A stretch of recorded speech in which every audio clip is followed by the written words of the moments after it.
con el pecado que está dentro de las filas de la iglesia. Y muchas veces las medidas que se han tomado han sido medidas arbitrarias, no han sido medidas bíblicas en cuanto a la erradicación del pecado dentro de la iglesia. Yo quiero que veamos un texto bíblico que se encuentra en Hechos. Es un pasaje muy conocido, poco predicado, poco explicado.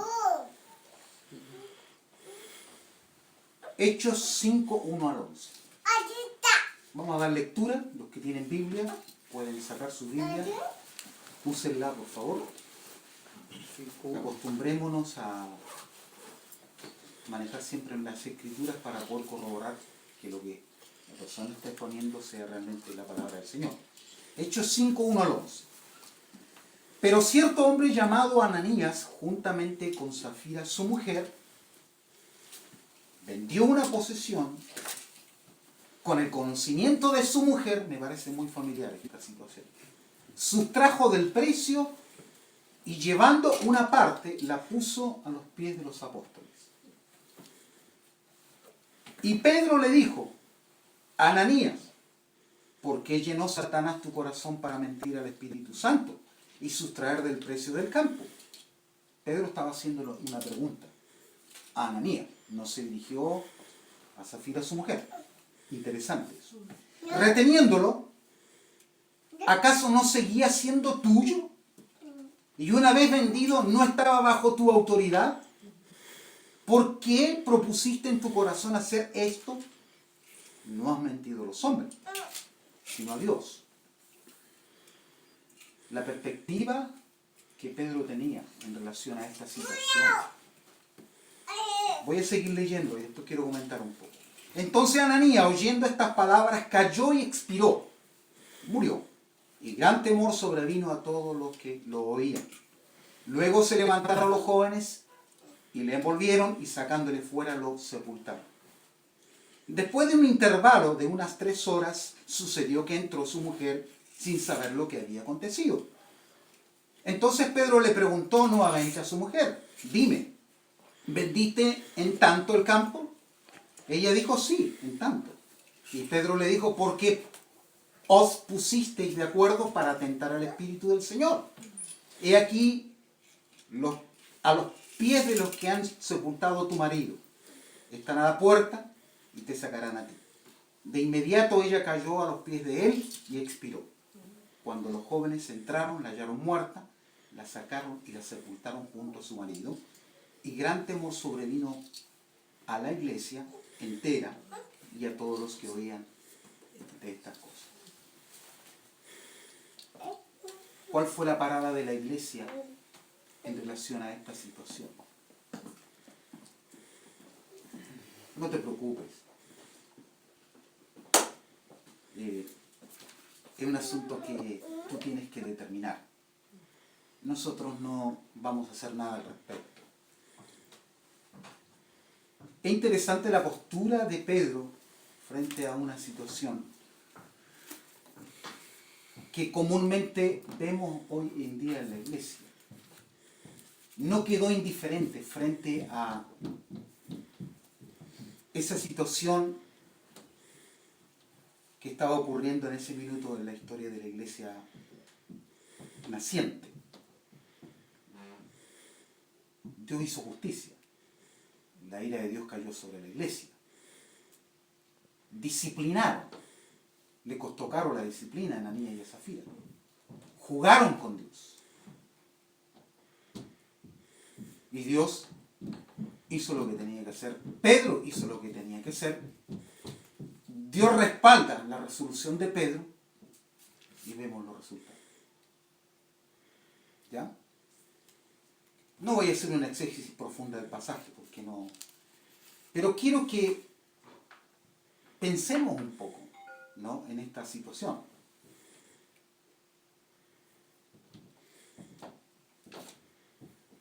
Hay otro pasaje que dice, en 1 Pedro 4:17, dice, porque es tiempo de que el juicio comience por la casa de Dios. Y si primero comienza por nosotros, la pregunta dice, ¿cuál será el fin de aquellos que no obedecen al Evangelio de Dios? ¿Ya? Es decir, que Dios también hace justicia dentro de su iglesia. Dios no queda indiferente frente al pecado que surge dentro de la iglesia. No hace vista gorda, como muchos de nosotros hacemos, vista gorda.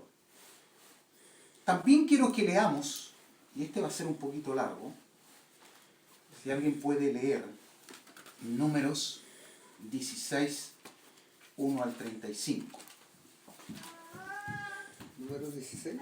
Número 16, 1 al 35.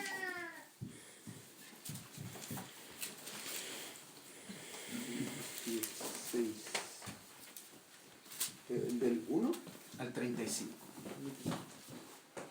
Correcto. Fuerte y claro, por favor. Para que todos escuchemos. Capítulo 16, de números. Número 16, 1 al 35. Ya. Y Coré, hijo de Isahar, hijo de Coat, hijo de Leví, y Datán, y Abiram, hijos de Eliah, y hijo de Alet, de los hijos de Rubén, tomaron gente y levantáronse contra Moisés con 250 varones de los hijos de Israel, príncipes de la congregación, de los del consejo, varones de nombre. Y se juntaron contra Moisés y Aarón y les dijeron: Basteos, porque toda la congregación, todos ellos son santos, y en medio de ellos está Jehová. ¿Por qué pues os levantáis vosotros sobre la congregación de Jehová? Y como lo oyó Moisés, echóse sobre su rostro. Y habló a Coré y a todo su séquito, diciendo: Mañana mostrará Jehová quién es suyo, y al santo háralo llegar así, y al que él escogiere, él lo allegará así. Hacer esto: tomad incensarios, Coré y todo su séquito, y poned fuego en ellos, y poned en ellos saumerio delante de Jehová mañana, y será que el varón a quien Jehová escogiere, aquel será el santo. Bastios, o basta de esto, hijo de Leví. Dijo más Moisés a Coré: oíd ahora, hijo de Leví,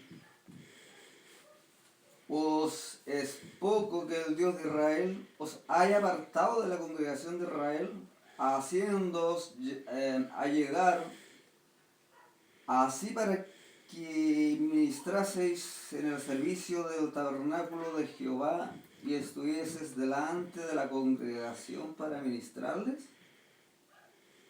¿Y qué te hizo acercar a ti y a todos tus hermanos los hijos de Leví contigo, para que procuréis también el sacerdocio? Por tanto, tú y todo tu séquito sois los que os juntáis contra Jehová.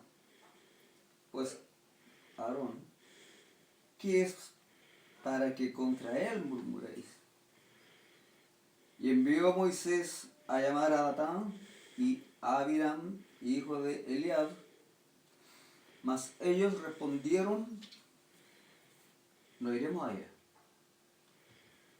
Es poco que nos hayas hecho venir de una tierra que destila leche y miel para hacernos morir en el desierto sino que también te enseñorees de nosotros imperiosamente, y tampoco nos has metido tú en tierra que fluya leche y miel, ni nos has dado heredades de tierra y viñas. ¿Ha de arrasar los ojos de estos hombres? ¿No subiremos? No subiremos, perdón, no subiremos. Entonces Moisés se enojó en gran manera y dijo Jehová: no mires a su presente, ni aun un asno he tomado de ellos, ni a ninguno de ellos he hecho mal. Después dijo Moisés a Coré: tú y todo tu séquito, poneos mañana delante de Jehová, tú y ellos y Aarón, y tomad cada uno su incensario y poned saumerio en ellos, y allegad delante de Jehová cada uno su incensario. 250 incensarios, tú también y Aarón, cada uno con su incensario. Y tomaron cada uno su incensario y pusieron en ellos fuego y echaron en ellos saumerio, pusiéronse a la puerta del tabernáculo del testimonio con Moisés y Aarón. Y a Coré había hecho juntar contra ellos toda la congregación a la puerta del tabernáculo del testimonio.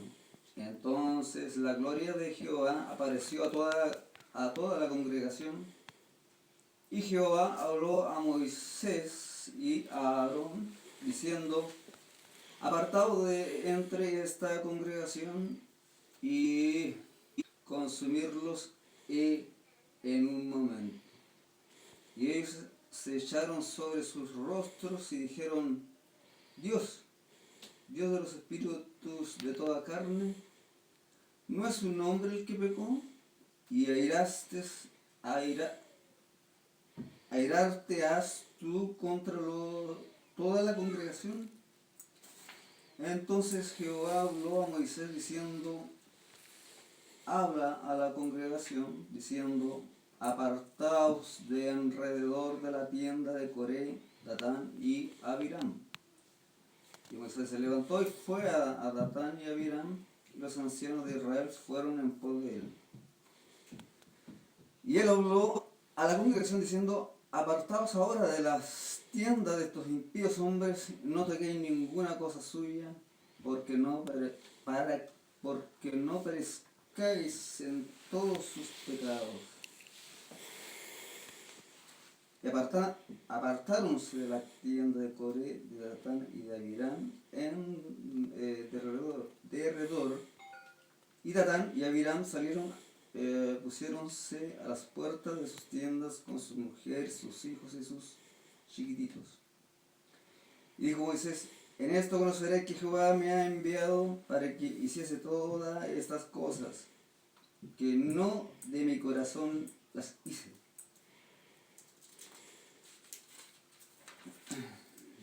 Si como mueren todos los hombres, murieren estos, o si fueren ellos visitados a la manera de todos los hombres, Jehová no me envió. Mas si Jehová hiciere una nueva cosa y la tierra abriera su boca y los tragare con todas sus cosas y descendieren vivos al abismo, entonces conoceréis que estos hombres irritaron a Jehová. Y aconteció que acabando él de hablar todas estas palabras, rompióse la tierra que estaba debajo de ellos. Y abrió la tierra su boca y tragólos a ellos, a sus casas y a todos los hombres de Coré y a toda su hacienda. Y ellos con todo lo que tenían descendieron vivos al abismo, cubriólos la tierra y perecieron de en medio de la congregación. Y todo Israel, los que estaban alrededor de ellos, huyeron al grito de ellos, porque decían: no nos traigan miel la tierra. ¿Sí? Listo el relato. el triste relato de este grupo de hombres. Eran 3 personas con familia, 250 líderes fueron consumidos. Porque ellos comenzaron a cuestionar la administración y la enseñanza, básicamente, de Moisés. Se fueron contra Moisés. Y como alguien dijo en una oportunidad, si te vas contra Moisés, te vas contra Dios. Entonces tenemos que tener cuidado en ese sentido. Yo no estoy diciendo que los líderes son intocables. No, yo no estoy diciendo eso. La Biblia no dice eso. Pero lo que yo quiero destacar acá es que esta cosa no pasó por alto. ¿Ya? No fue un mero desacuerdo entre ellos. Fue que ellos cuestionaron la elección de Moisés y la acción de Moisés. Para Dios lo tomó en serio. Y Dios hizo justicia. Y la ira de Dios cayó sobre ellos. Y sobre sus hijos. Sobre sus cosas. Dios se lo tomó en serio. Porque ellos estaban en una acción que era pecado. La rebelión. Y Dios castigó la rebelión. Moisés confrontó esta situación de la manera que tendría que haberlo confrontado. Se echó a 250 líderes encima. Y bueno, Dios hará justicia, dijo Moisés. ¿A quién Dios respaldó? ¿A los 250 que no estaban de acuerdo con Moisés? ¿O a Moisés?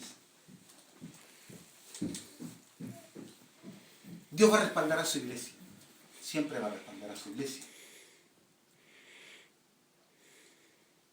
La iglesia moderna parece más dispuesta a pasar por alto el pecado que a denunciarlo.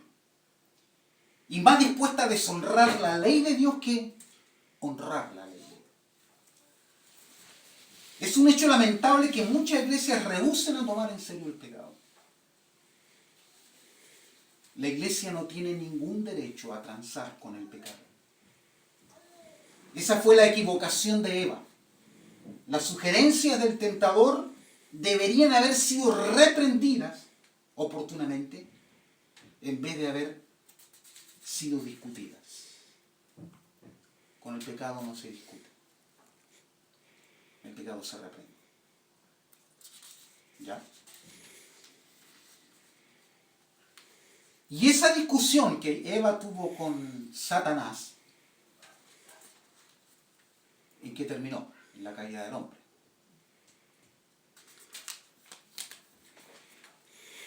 La iglesia no puede permanecer firme ante sus enemigos mientras pasa por alto el pecado de sus miembros. La iglesia no puede permanecer firme ante sus enemigos mientras pasa por alto el pecado de sus miembros.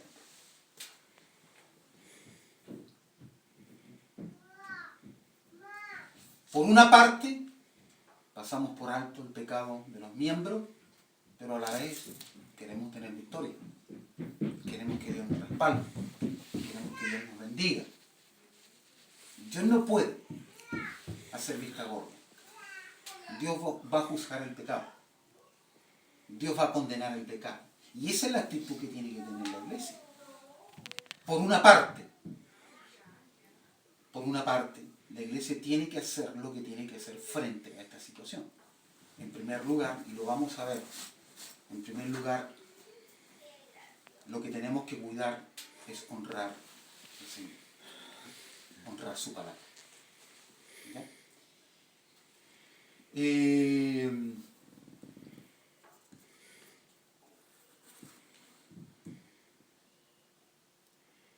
La iglesia hoy en día enfrenta una crisis moral dentro de sus propias filas. Por un lado, ha fracasado en tomar una postura fuerte contra la maldad. En medio de ella, y por otro lado su tendencia de estar más preocupada por lo que es conveniente que por lo que es correcto. Es que si nosotros le decimos al hermanito, Pedrito, que nos está diezmando 200 luquitas, lo vamos a perder. Son 200 luquitas que la iglesia no va a percibir. Eso es ver nuestra conveniencia. Pero la iglesia está llamada a hacer lo que es correcto, no lo que es conveniente.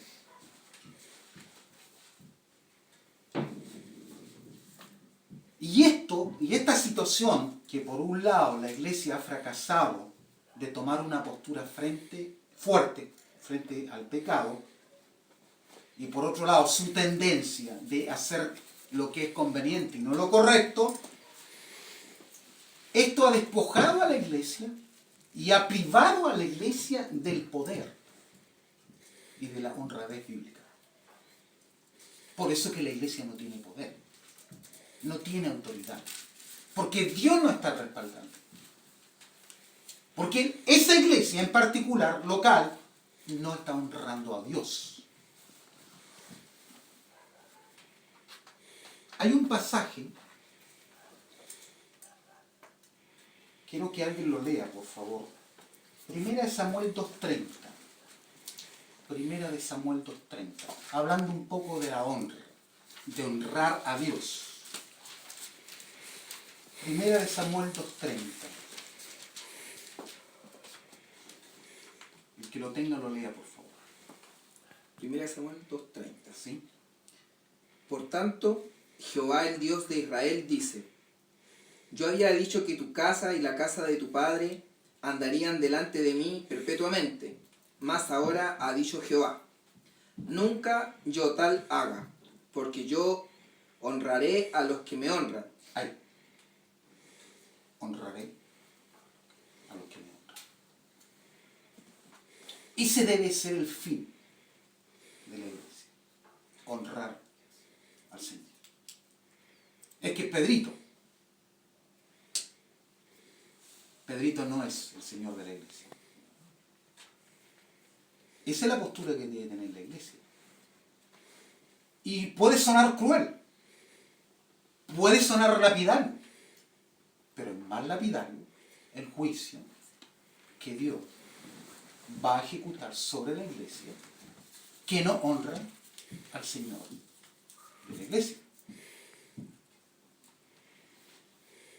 Por eso es que la iglesia ha sido despojada del poder de Dios, de la gloria de Dios. ¿No? El problema de la iglesia de hoy es su completa negligencia en descuidar y rechazar la disciplina bíblica.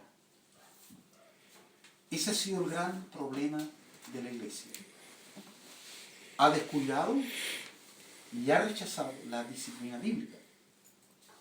Damos gracias a Dios que podemos nosotros tener la oportunidad de conocer esta doctrina y de aquí en más estar consciente que esta doctrina se va a aplicar cuando sea necesario. Y quiero que entiendan de que cuando se aplique esta doctrina vamos a estar buscando honrar al Señor, honrar su iglesia. ¿Ya?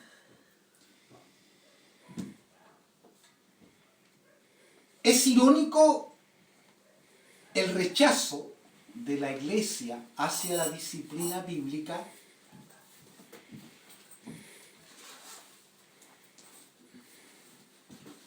cuando la iglesia justifica el rechazo de la disciplina bíblica en el nombre del amor. Por un lado, el apóstol Juan dice: amémonos unos a otros. Pero el mismo autor, por otro lado, dice: y este es el amor, que andemos conforme a sus mandamientos.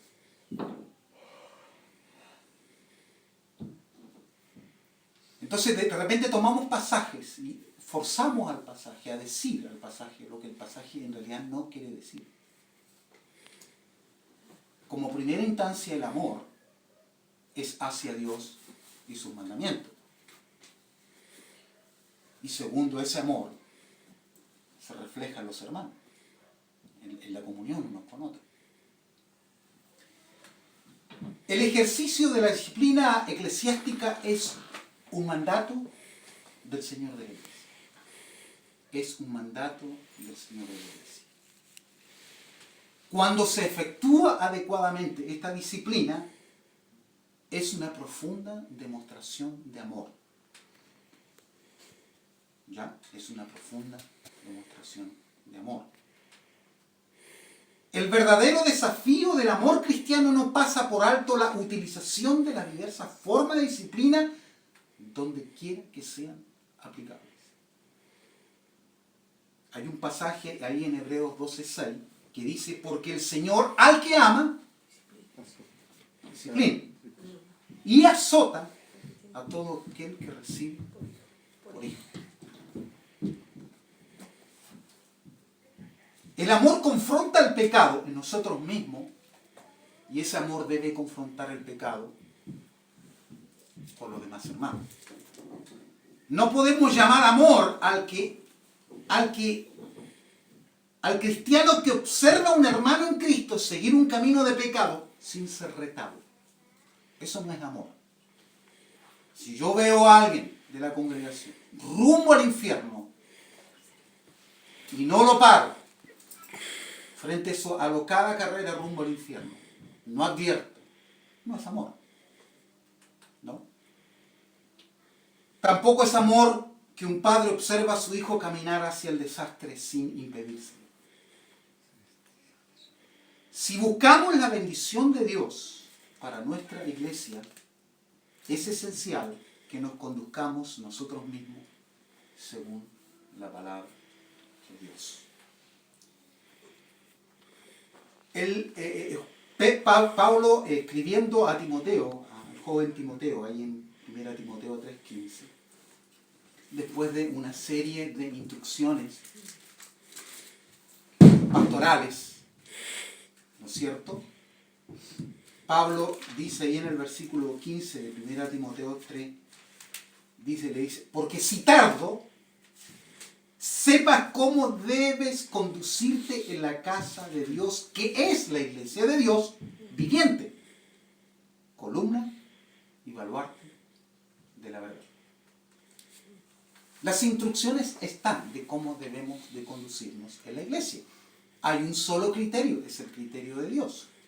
Y tenemos que descubrir qué es lo que Dios ha dejado como criterio para que los miembros, como iglesia, se conduzcan en la casa de Dios. Qué interesante, porque dice que la iglesia es columna y baluarte de la verdad. Si la columna y baluarte de la verdad no está viviendo en santidad, entonces es bien difícil. No debemos mirar al mundo o no debemos de considerar nuestros propios criterios para tal efecto, sino hemos de practicar el amor cristiano. Estoy haciendo una afirmación, si hemos de practicar el amor cristiano, debemos practicar la disciplina eclesiástica.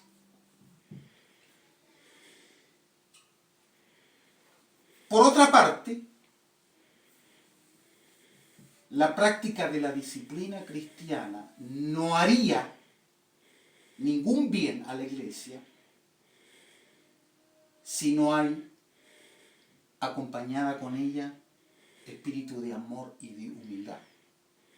Son dos ingredientes importantes también. El espíritu de amor y la humildad que debe caracterizar, ¿no es cierto?, al momento de aplicar la disciplina.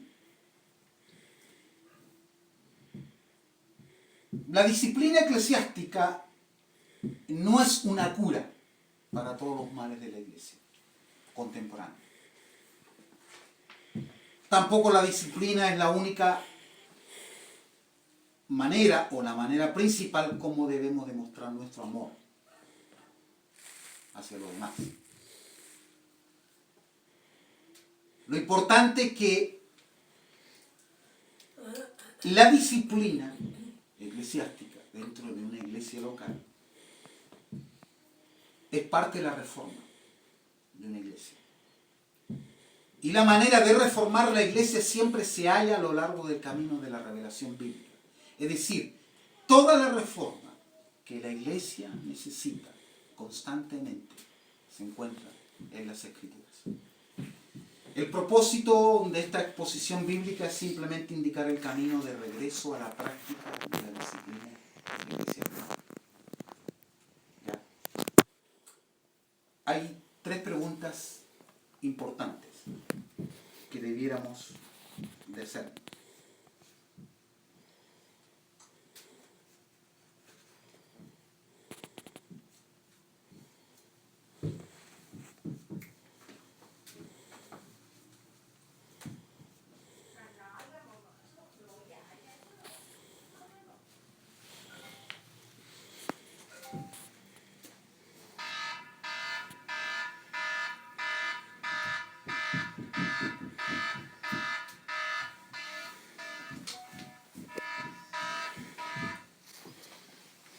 Hay 3 preguntas importantes en este tema.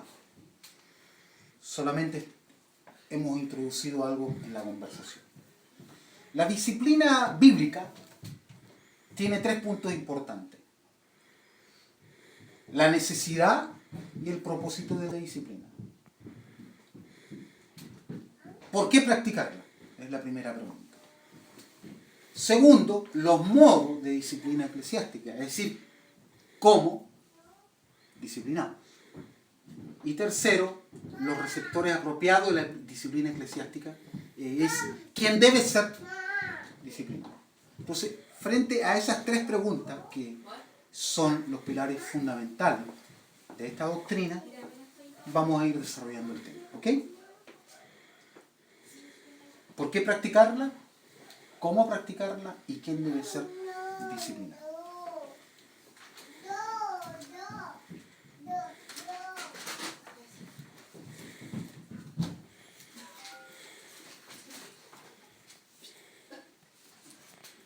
Vamos a analizar el primer punto: la necesidad y el propósito de la disciplina. Así como la iglesia aplica principios bíblicos al admitir personas como miembros, también debe aplicar principios bíblicos en el gobierno de los miembros y en la remoción de los miembros. Jesús estableció principios a seguir que hacen a todos los cristianos responsables de su comportamiento mutuo.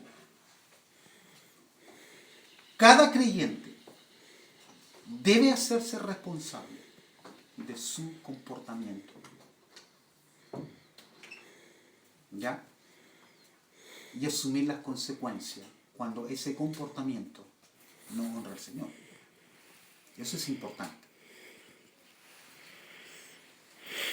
Y también dentro de los principios que Jesús estableció en su palabra, también están los procedimientos necesarios para aplicar cuando estos comportamientos, vuelvo a repetir, no son adecuados con las Escrituras.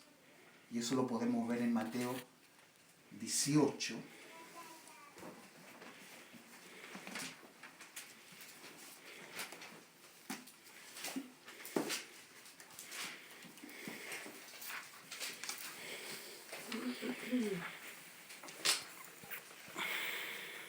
Mateo 18. Un pasaje bien conocido, poco explicado. Poco explicado, poco profundizado. Por tanto, si tu hermano pecare contra ti, ahí está indicando una situación, ¿no? Ya en el caso de que haya un problema de relación, de conflicto entre creyentes, eso es lo que está diciendo Jesús. Si tu hermano pecare contra ti, ve y redargúyelo entre ti y él solo. Si te oyere, has ganado a tu hermano y el tema se zanja ahí. ¿Sí? Se termina ahí. Mas si no te oyere, toma aún contigo a uno o a dos, para que en boca de 2 o 3 testigos conste toda palabra. Y si no oyere a ellos, dilo a la iglesia. Y si no oyere a la iglesia, tenle por étnico y publicano. De cierto os digo que todo lo que ligareis en la tierra será ligado en el cielo, y todo lo que desataréis en la tierra será desatado en el cielo.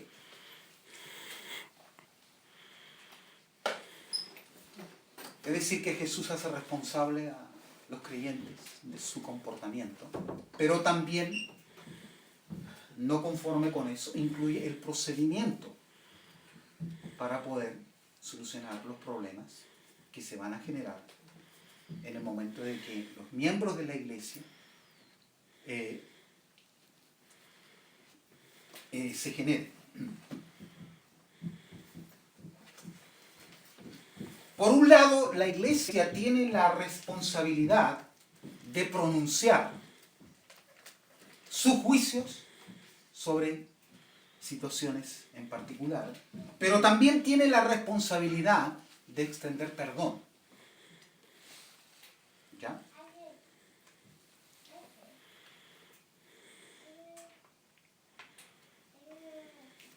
El Señor Jesucristo realmente desea que su iglesia gobierne a sus miembros hasta el punto de tomar medidas disciplinarias cuando éstas llegan a ser necesarias.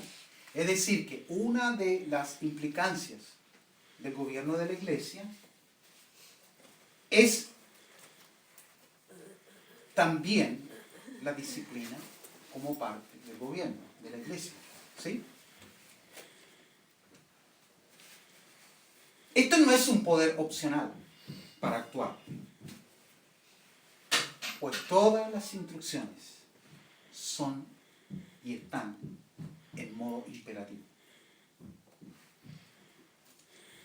Todas las instrucciones, todos los principios establecidos en la palabra no son de modo opcional, son de modo imperativo.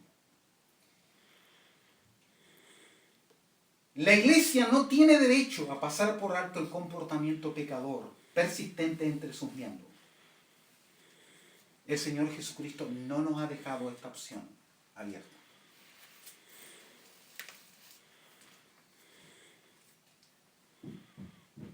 ¿Cuál es el propósito de la disciplina eclesiástica? Punto número 1. Glorificar a Dios. Ese es el propósito de la disciplina de la iglesia. Si nosotros recordamos lo que leíamos con respecto a lo que ocurrió ahí en Números 16, ¿qué buscó el Señor? Buscó recuperar su gloria. ¿No? Hizo justicia. Glorificar a Dios por la obediencia a sus instrucciones para el mantenimiento del gobierno apropiado de la iglesia. Ese es uno de los propósitos de la disciplina eclesiástica. Glorificar a Dios por la obediencia a sus instrucciones para el mantenimiento del gobierno apropiado de la iglesia. La palabra de Dios deja claro que Él desea que la disciplina de diversos tipos sea una parte de la vida de la iglesia. Quiero compartir algunos textos para avanzar un poco.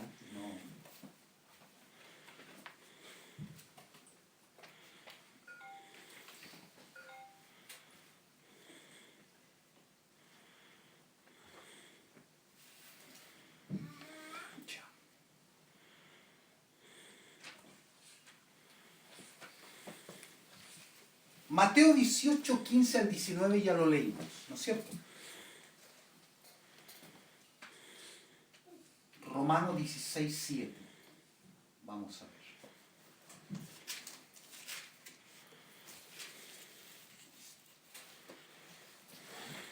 Os ruego, hermanos, que vigiléis a los que causan disensiones y tropiezos contra las enseñanzas que vosotros aprendisteis y que os apartéis de ellos. Ese es el criterio de Dios, que muchas veces produce conflicto en nuestros propios criterios. Romanos 16, 17. Es claro, os ruego, está hablando Pablo, hermano, que vigiléis a los que causan disensiones y tropiezos contra las enseñanzas que vosotros aprendisteis y que os apartéis de ellos. Vamos a seguir revisando. 1 Corintios 5. En efecto, se oye que entre vosotros hay inmoralidad. Esta es una carta que está siendo leída públicamente. Y una inmoralidad tal como no existe ni siquiera entre los gentiles, está hablando Pablo. Al extremo de que alguno tiene la mujer de su padre. Y os habéis vuelto arrogante en lugar de haberos entristecido para que el que de entre vosotros ha cometido esta acción, románticamente dice, fuera expulsado del medio de vosotros. Pues yo, por mi parte, aunque ausente en el cuerpo, pero presente en espíritu, como si estuviera presente, ya he juzgado al que cometió tal acción. En el nombre de nuestro Señor Jesucristo, cuando vosotros estéis reunidos, y yo con vosotros en espíritu, con el poder de nuestro Señor Jesucristo, entregad a ese tal, a Satanás, para la destrucción de su carne, a fin de que su espíritu sea salvo en el día del Señor Jesús. Vuestra jactancia no es buena. ¿No sabéis que un poco de levadura fermenta toda la masa? Limpiad la levadura vieja para que seáis masa nueva, así como lo sois sin levadura. Porque aun Cristo, nuestra Pascua, ha sido sacrificado. Por tanto, celebremos la fiesta no con la levadura vieja, ni con la levadura de malicia y maldad, sino con panes sin levadura de sinceridad y de verdad.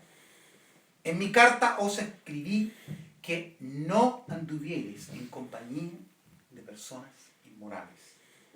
No me refería a la gente inmoral de este mundo, o a los ávaros y estafadores, o a los idólatras, porque entonces tendríais que salir del mundo. No me refiero a ese tipo de personas. Sino que en efecto os escribí que no anduvierais en compañía de ninguno que llamándose hermano, simplemente llamándose, es una persona inmoral, o avaro, o idólatra, o difamador, o borracho, o estafador. Con ese ni siquiera comáis. Pues, ¿por qué he de juzgar yo a los de fuera? ¿No juzgáis vosotros a los que están dentro de la iglesia? Pero Dios juzga a los que están fuera. Expulsad de entre vosotros al malvado. Estas son las instrucciones. Nos gustaría sacarlas de las escrituras, porque trae mucho conflicto. Pero es la voluntad del Señor. Es el criterio de Dios. Si amamos a Dios, vamos a honrar su palabra. Vamos a obedecer su palabra, aunque sea dolorosa. El otro texto, 1 Tesalonicenses 5:14. Yo y os exhortamos, hermanos, a que amonestéis a los indisciplinados, animéis a los desalentados, sostengáis a los débiles y seáis pacientes con todos. La primera cosa de la lista es amonestéis. Segunda Tesalonicenses 3, 6 al 15. Ahora bien, hermano, os mandamos en el nombre de nuestro Señor Jesucristo, que os apartéis de todo hermano que anda desordenadamente. Nuevamente, en Romanos vimos la misma exhortación, la misma instrucción de Pablo. En la carta de Pablo, nuevamente Pablo dice que os apartéis de todo hermano que anda desordenadamente y no según la doctrina que recibiste de nosotros, pues vosotros mismos sabéis cómo debéis seguir nuestro ejemplo, porque no obramos de manera indisciplinada entre vosotros, ni comimos de balde el pan de nadie, sino que con trabajo y fatiga trabajamos día y noche a fin de no ser carga a ninguno de vosotros, no porque no tengamos derecho a ello, sino para ofrecernos como modelo a vosotros, a fin de que sigáis nuestro ejemplo. Porque aun cuando estábamos con vosotros, os ordenábamos esto: si alguno no quiere trabajar, que tampoco coma. Porque oímos que algunos entre vosotros andan desordenadamente sin trabajar, pero andan metiéndose en todo. A tales personas les ordenamos y exhortamos en el Señor Jesucristo que trabajando tranquilamente coman su propio pan. Pero vosotros, hermanos, no os canséis de hacer el bien. Y si alguno no obedece nuestras enseñanzas en esta carta, señalad a tal y no os asociéis con él, para que se avergüence. Sin embargo, no lo tengáis por enemigo, sino amonestadlo como a un hermano. Instrucciones muy claras, que hoy en día no se están considerando y por eso que tenemos todos los problemas que tenemos. Vamos a seguir leyendo, estamos en el primer punto. El propósito de la disciplina es glorificar a Dios. Es el primer punto. 1 Timoteo 5:20. A los que continúan en pecado, reprenderlos en presencia de todos, para que los demás tengan temor de pecar. Tito 1:12 al 14. Biblia de las Américas. Estoy usando la versión bíblica de la Biblia de las Américas. Uno de ellos, su propio profeta, dijo: los cretenses son siempre mentirosos, malas bestias, glotones, ociosos. Este testimonio es verdadero, está hablando Pablo a Tito. Por eso, repréndelos severamente para que sean sanos en la fe, no prestando atención a mitos judaicos y a mandamientos de hombres que se apartan de la verdad.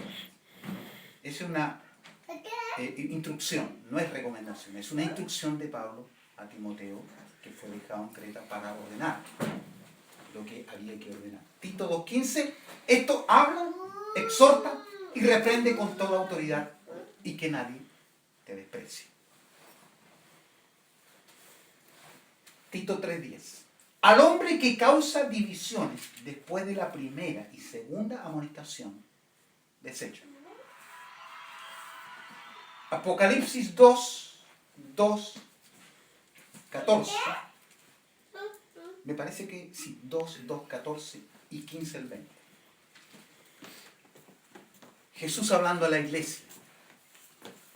Yo conozco tus obras, tu fatiga y tu perseverancia, y que no puedes soportar a los malos, y has sometido a prueba a los que se dicen ser apóstoles y no lo son, y lo has hallado mentiroso. Fantástico, te felicito, vas muy bien. Versículo 14, pero tengo unas pocas cosas contra ti, porque tienes ahí a los que mantienen la doctrina de Balaam. Está hablando de la iglesia. Por un lado, la iglesia a la cual se le estaba escribiendo esta carta, por un lado se estaban esforzando, ¿no es cierto?, en ciertas áreas, pero por otro lado estaban descuidando otras áreas también. Y dentro de la iglesia se había infiltrado, no sé si infiltrado o filtrado, la doctrina, una doctrina de Balaam. Estaba dando vueltas dentro de la iglesia,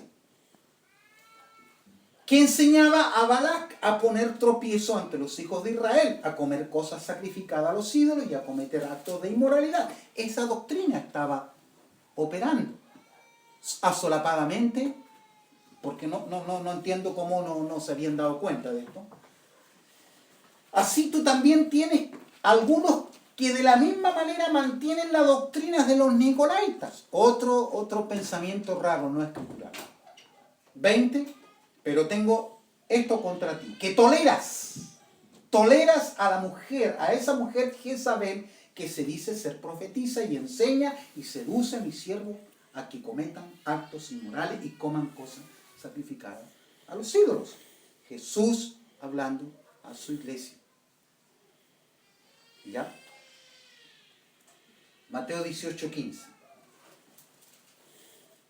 Y si tu hermano peca, ve y repréndelo a solas. Si te escucha, has ganado a tu hermano.